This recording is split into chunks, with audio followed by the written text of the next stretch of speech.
Hello guys, welcome back to my channel. I hope you're all doing really well. So I thought I would go through some questions that you guys have about the 75 soft.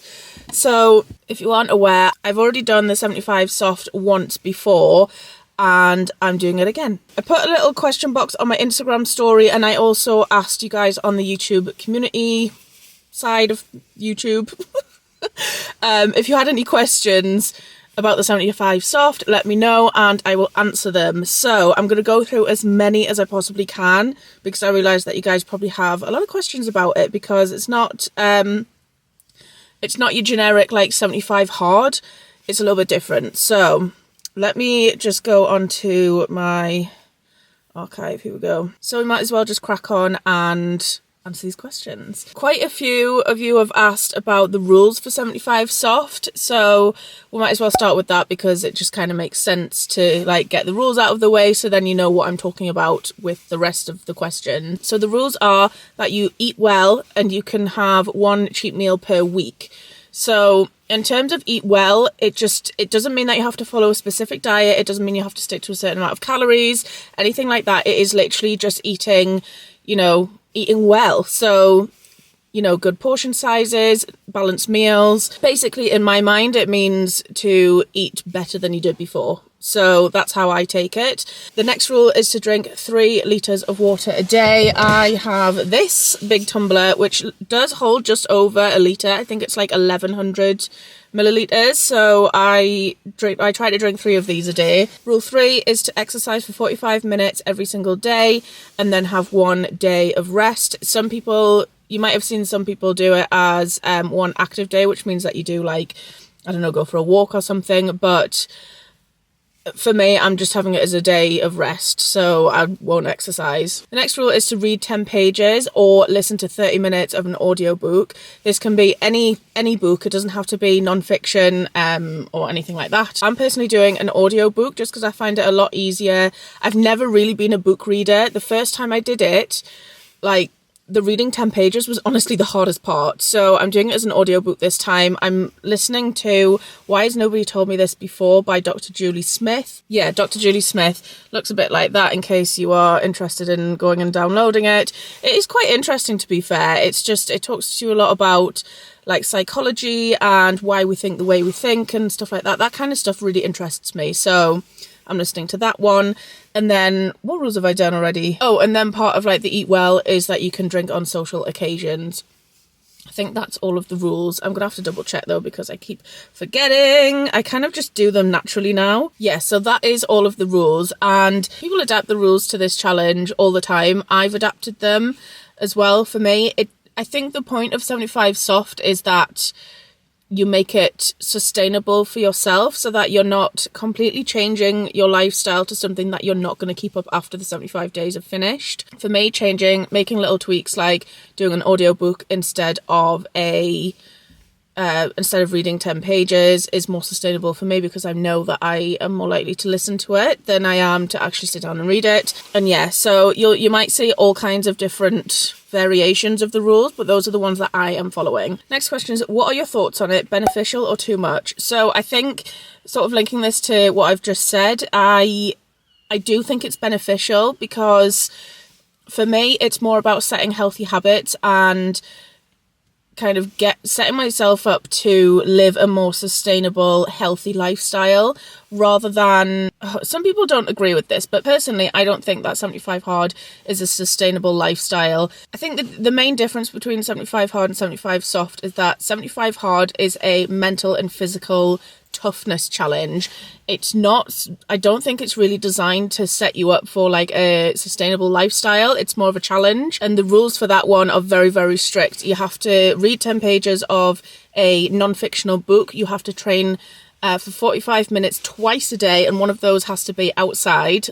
So you can't just go to the gym twice. You have to follow a diet plan. You can't drink. You can't have any days off. Same with the gym as well. Same with exercising. There's no days off whatsoever. No rest days or anything. I think for me, the 75 soft challenge is less of a mental and physical toughness challenge. It's more of, a healthy, sustainable lifestyle building block kind of thing that I do over 75 days to build myself into that lifestyle. So I think it is sustainable, and I think it is beneficial because you, like I say, you can adapt it to whatever you want it to be and set your own goals. So if you wanted to, if you wanted to do like a 75 soft challenge for like saving money, completely change the rules so that it's completely irrelevant to, eating or exercising, and change it to, only spend less than £3 a day or something. I don't know.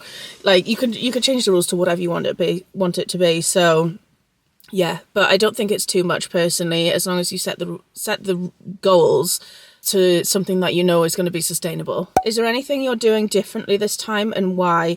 I think the only main thing that I'm changing is the book situation, just because I learned from last time that reading is just not for me.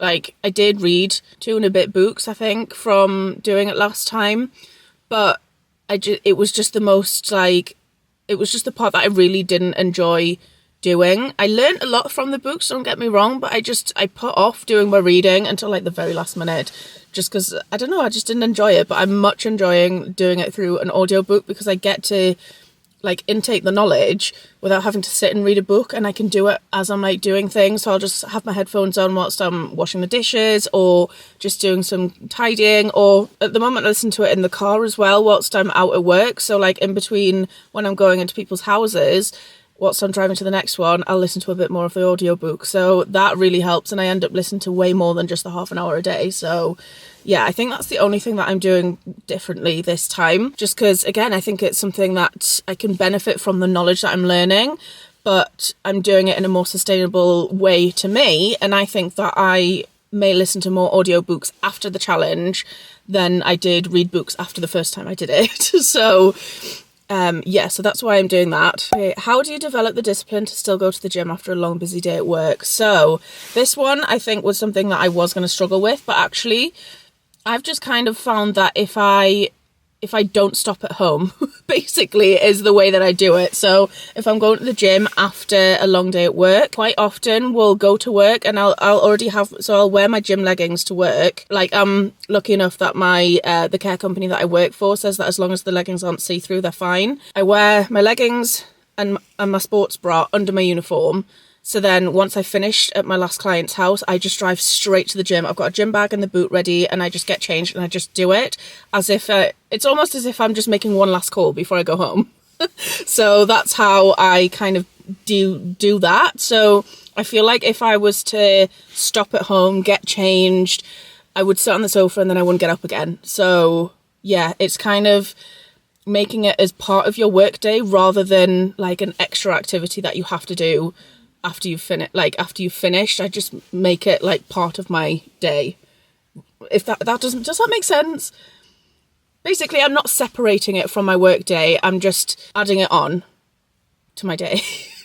I don't know if that makes sense. I hope it does, but that's kind of what I'm getting at. Okay, let's switch over to some YouTube questions. I also realized from one of my other videos that you guys, like some of you guys don't have Instagram, so I'm trying to put more stuff on my YouTube community so that you guys can get involved as well. So why can't I view my, oh no, here it is. Honestly, you would think I would know how to use YouTube by now. Do you think the 75 soft will be sustainable? I'm considering starting it, but just not sure it'll be realistic with job and kids. So I find it difficult to comment on kind of whether it's sustainable for people with a job and kids, because I personally don't have kids, so I can't relate.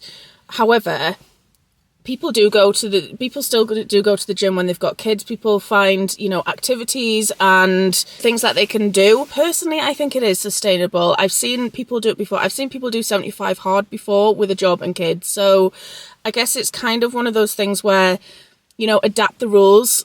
Like I said before, you can adapt the rules to whatever you want it to be. If you want to work out 6 days a week for 45 minutes, you have to make time for it. And although having kids is very, very time consuming, I don't know, I'm finding it difficult to comment on that, because I think it's something that I can't relate to because I don't have kids myself. I've seen people who do have kids do it before. So it's just about making that time for yourself to do it. Even if you don't want to go to the gym, do your workouts from home. One of the workouts from YouTube, Grow with Joe.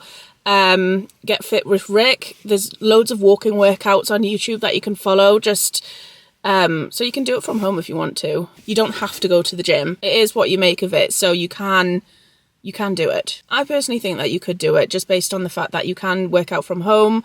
Eating well is something that I don't think is influenced by having kids. Drinking water, again, the same. You know, reading pages or, again, listening to audiobooks, listen to it in the car. It is about just how you want to adapt it to your lifestyle. So, and I think that's one of the great things about 75 Soft is that it's just so adaptable to how you need it to be. Hi Jess, would like to know which pre-workout you use and is there any effects for it, like shaking? Thanks. So actually I have started using G Fuel, which is probably the first pre-workout that I've been using which doesn't give me like the tingles in my fingers. Like sometimes I get like itchy, I get like the pins and needles from other pre-workouts, but then G Fuel isn't really a pre-workout. I just use it as a pre-workout because it's more of like an energy drink and it doesn't have like as much sugar and caffeine, etc. It's just a energy, it just gives me a bit of an energy boost, you know what I mean? So the G Fuel is what I'm using at the minute, and I'm really enjoying that. I actually really like the flavours as well, so would recommend if you're looking for a different pre-workout. Wow, someone's just said their son's on day 38 of the 75 hard and just ran 9 kilometres in this weather. Could not be me. Absolutely could not be me. Says, do you ever see yourself making it more of a lifestyle change than an occasional challenge? That has always been the goal for me. Unfortunately, last time I completed it, I was living that lifestyle for like a long time after I finished the challenge. Unfortunately, I did start to have some health problems and things did start to slip back a bit, which is why I'm actually doing the challenge again, just so I can get back into that lifestyle and just really push myself to, get myself back in the gym and get myself eating healthy again. I wasn't like eating rubbish all the time and stuff. I just, whilst I was having those health problems, I wasn't going to the gym because I was in pain.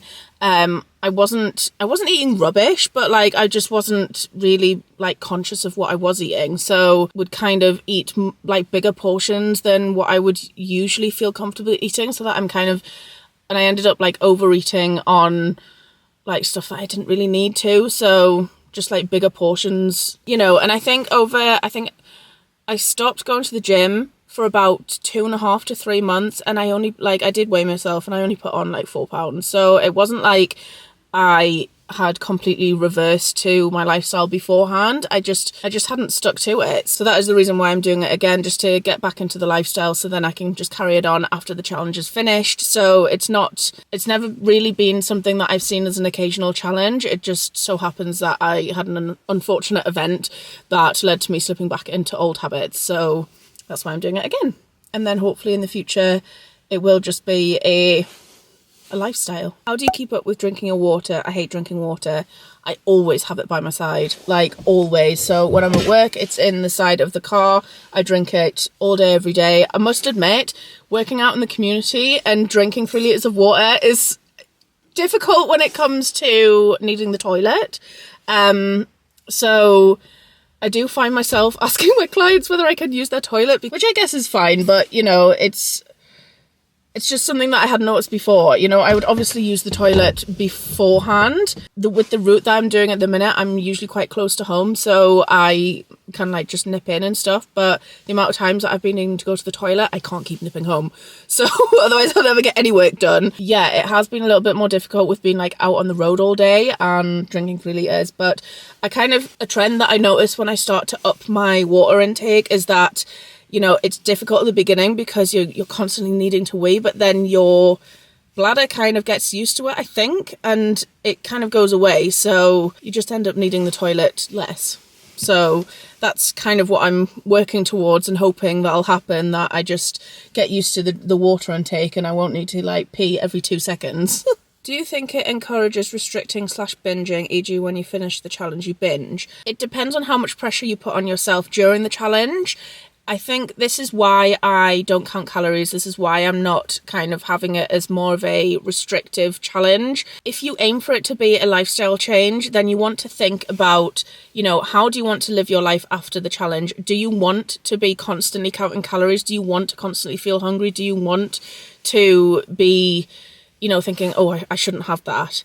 Like for me, no, absolutely not. So that's why I don't count calories. And I think just the, you know, having a look at my portion control, making sure that I'm getting a good protein, some carbs, healthy fats in my diet, and then just knowing that it's okay to have like a day off, or, you know, and it's okay to not go to the gym every single day. That's why I have my one day of rest, rather than like thinking, oh, I have to go out for a walk today, because I know for a fact that once I finish the challenge, I won't stick to, you know, doing a form of exercise 7 days a week, 365 days a year. And I know that I won't, you know, want to be eating a certain amount of calories, because at the end of the day, I just think I don't know, I just don't think it's sustainable. So it depends on how much pressure you put on yourself. So for me personally, I don't think it would encourage me to binge afterwards, because I'm hoping that it'll get me back to the lifestyle that I was before, where I'm just happily eating healthy food and not thinking, oh, how many calories is in that? Oh, should I really have eaten that banana? I've already eaten my calories today, but I'm starving. Like, for me, that's just not how I want to live my life. And I also don't focus it around weight loss. So I think a lot of people focus doing these challenges around weight loss and how quickly can I lose this weight, and I want to, and then setting like unrealistic goals, like I want to lose 3 stone or something like that. And for me, I don't set those goals, because then it does make me feel like I have to restrict, because if I set myself a goal to lose a certain amount of weight in a certain amount of time, it always ends in disappointment. So I've just stopped doing that altogether, because I just don't think that it's a healthy way of living and a healthy way of like thinking. So, you know, if I lose weight, great. It probably will, because I'm exercising more, I'm eating healthier, but that's not the main goal. That's just kind of something that's happening along the way. To answer your question, it really depends on how you set it and how you want your life to look afterwards, and that's what you've got to think about when you're setting your own rules. Setting yourself a rule of, I will only eat 1,300 calories a day. You know, do you want to be eating that for the rest of your life? Do you want to be, you know, exercising for an hour a day every single day for the rest of your life? Probably not. So it's just kind of like thinking about your life afterwards, thinking, okay, so how do I want to live my life? Let's set some rules so that I can ease myself into that. And then by the end of it, hopefully it's just a habit that you don't even think about anymore. So I think, yeah, it just completely depends on how you set it up for yourself. For me personally, I don't think that it would encourage binging or restricting, because I haven't set myself up to do that. So yeah, I think that's that. But I think that is the majority of the questions. I got a lot of like repeated questions about like, what are the rules? What am I doing differently? So I hope that I've answered everybody's questions and given you a bit of a clear image on what it is and why I'm doing it. And yeah, let me know in the comments if you have any more questions. I'll just answer them straight in the comments. So yeah, thank you so much for watching. I hope you've enjoyed it. If you have, please give it a thumbs up, go hit the subscribe button, all that good stuff, and then we'll see you in the next one. Bye guys. Baby, let me love you.